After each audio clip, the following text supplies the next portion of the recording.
Dua serigala kelaparan yang dilepas kepada seekor kambing tidaklah lebih merusak daripada ragusnya seorang terhadap harta dan kehormatan untuk agamanya. Hadis riwayat At-Tirmizi.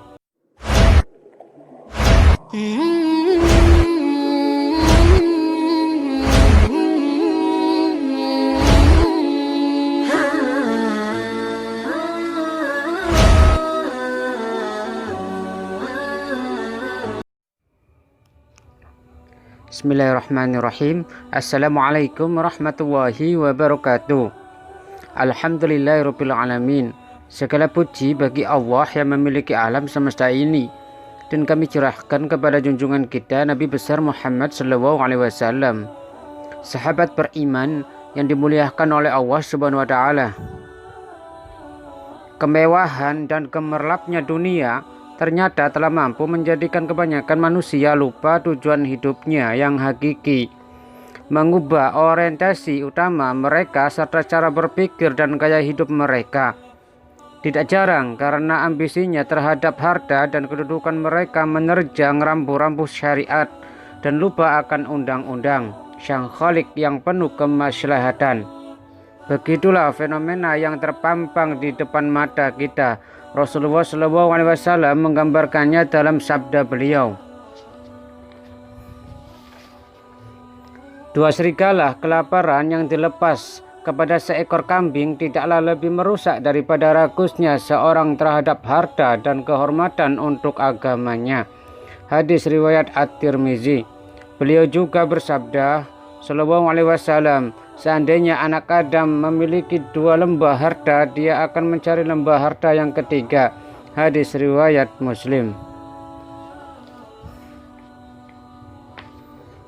Sungguh benar apa yang disabdakan Rasulullah SAW pada zaman yang telah renta ini.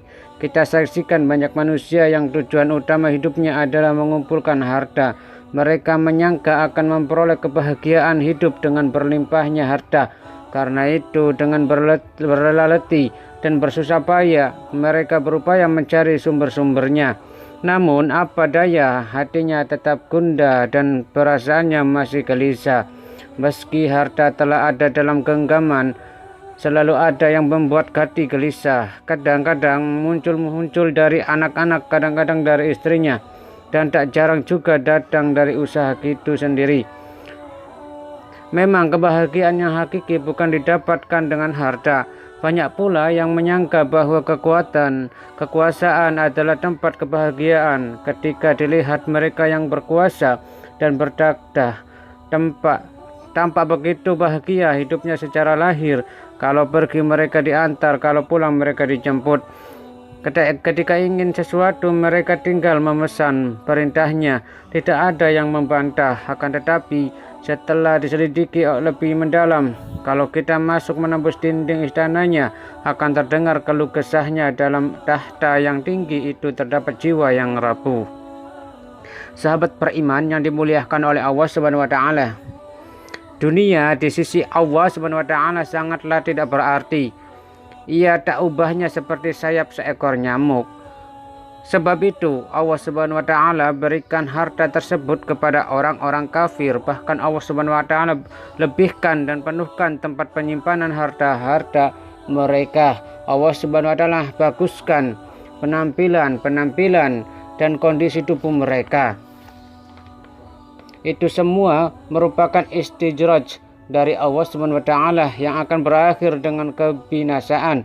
Allah Subhanahu wa taala berfirman yang artinya, maka tatkala mereka melupakan peringatan yang telah diberikan kepada mereka, kami pun membukakan semua pintu-pintu kesenangan untuk mereka, sehingga apabila mereka bergembira dengan apa yang telah diberikan kepada mereka, kami siksa mereka dengan sekonyong-konyong.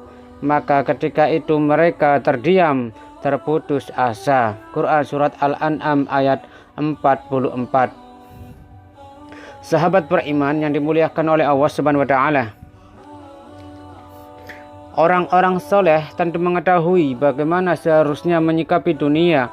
Mereka sangat takut kalau hal itu merupakan istidraj dari Allah Subhanahu wa taala, dan mereka mengetahui bahwa halalnya harta adalah hisab atau perhitungan kelak, sedangkan haramnya adalah azab atau siksaan, sehingga mereka pergunaan harta tersebut sekedar sebagai wasilah perantara untuk menuju ridha Allah Subhanahu wa taala. Syekhul Islam Ibnu Taimiyah rahimakumullah berkata, harta yang digunakan untuk keperluan itu ibarat keledai yang ia kendarai, seperti permadani yang ia duduki, bahkan seperti kamar mandi yang digunakan untuk buang hajat. Harta itu tidak memperbudak dirinya yang pada ujungnya ia menjadi serba susah, yang akibatnya jika ditimpa kesusahan ia mengeluh. Sebaliknya jika mendapat kebaikan ia menjadi bakhil. Wallahu a'lam bishawab. Semoga Allah memberikan rahmat dan hidayahnya kepada kita semua. Amin amin ya rabbal alamin. Barakallahu fikum. Assalamualaikum warahmatullahi wabarakatuh.